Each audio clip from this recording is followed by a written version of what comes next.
The wicked man gets the promotion. The liar gets the contract.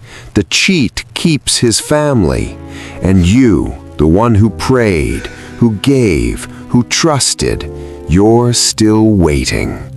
You've asked God this question 100 times, maybe 1,000. Why do evil people win? And the silence after that question has shaken more faith than any demon ever could. But what if I told you the silence is the answer? What if God's delay isn't neglect, it's strategy? And what if the reason the wicked seem to win is because you're watching the wrong scoreboard? Stay with me, because by the end of this, you'll never look at their victory the same way again. Before we go anywhere, I need you to hear this. Your frustration with God is not sin, it's Scripture. Psalm 73, verses 2 through 3. My feet had almost slipped. I had nearly lost my foothold. For I envied the arrogant when I saw the prosperity of the wicked. Habakkuk 1, verse 13.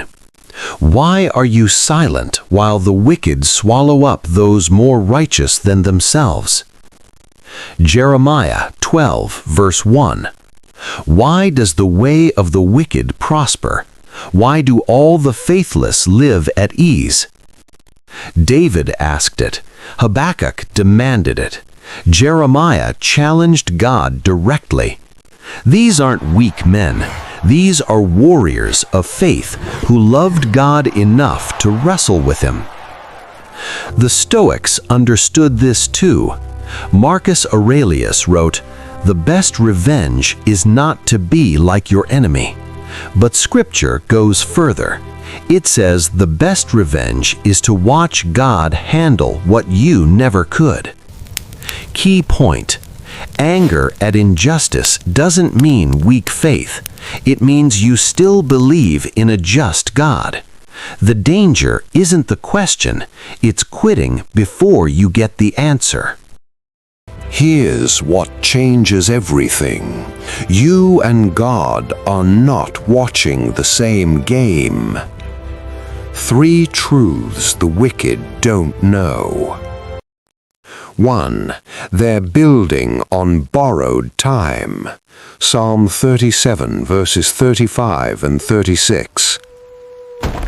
I have seen a wicked and ruthless man flourishing like a luxuriant native tree, but he soon passed away and was no more. Though I looked for him, he could not be found. Their empire looks solid, but God sees the expiration date stamped on every brick. 2. They're digging their own grave. Psalm 7, verses 15 and 16. Whoever digs a hole and scoops it out falls into the pit they have made. The trouble they cause recoils on them. You don't need to fight them. You don't need to expose them. The trap they set, they're already standing in it. They just don't feel the ground giving way yet. 3. Prosperity without God is a prison, not a reward. Psalm 73, verses 18 and 19. Surely you place them on slippery ground, you cast them down to ruin. How suddenly are they destroyed, completely swept away by terrors. Seneca said, "It is not that we have a short time to live, but that we waste a great deal of it."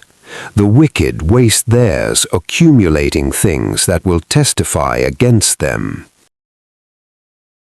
Now here's the part no one wants to hear. God isn't just handling them, He's building you.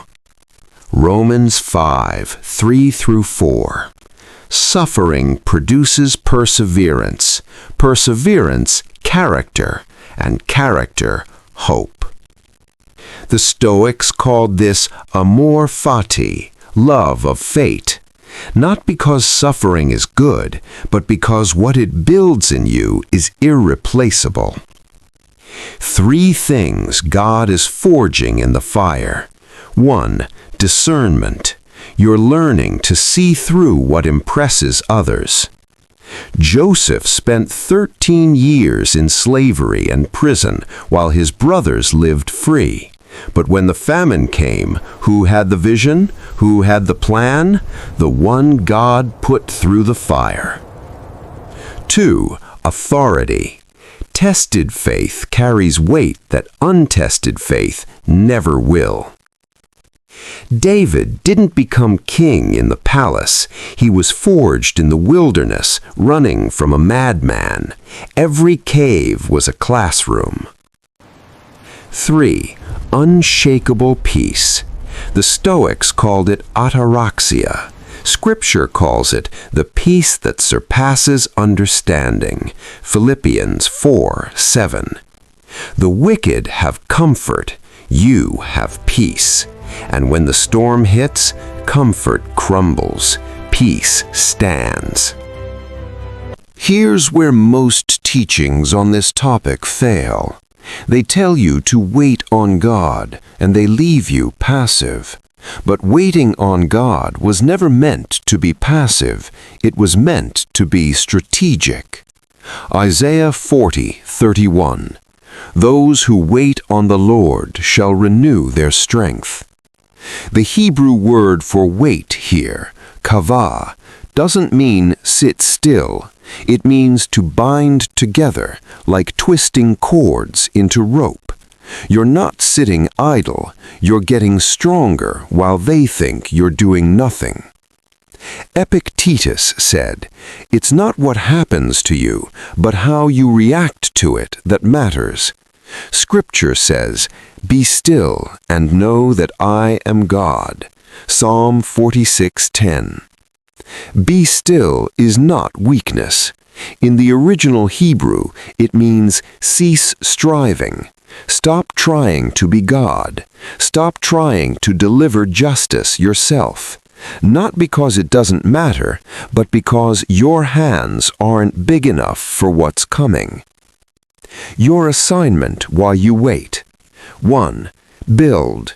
Don't stop working because the wicked seem ahead. Let us not become weary in doing good.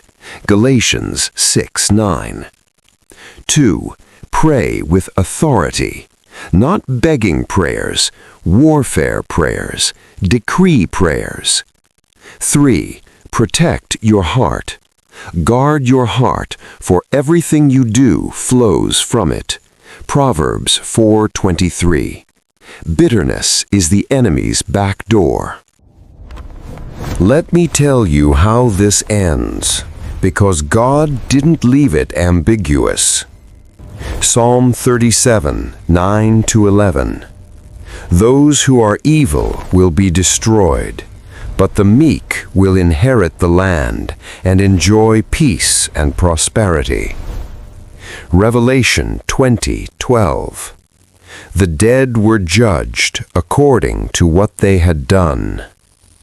Every act, every scheme, every dollar stolen, every lie told, every person crushed, it was all recorded, not by men, by God. And the courtroom of heaven doesn't accept bribes.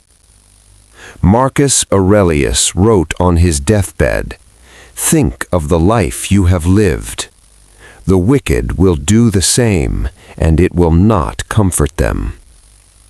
But you, the one who endured, who stayed faithful, who didn't become what they fought against, you will hear the only words that matter. Well done, good and faithful servant." So the next time you see the wicked prosper and your stomach turns, remember this: you're not watching their victory, you're watching their evidence. every blessing they stole becomes a line item on their judgment. Every person they crushed becomes a witness in heaven's court. And every day you stayed faithful while they flourished, that's not loss, that's investment. God is not slow, He is thorough. Be still, stand firm, and let them think they're winning. If this word hit your spirit, leave one comment, God is not slow, and share this with someone who needed to hear it today. Subscribe and turn on the bell because the next one goes even deeper.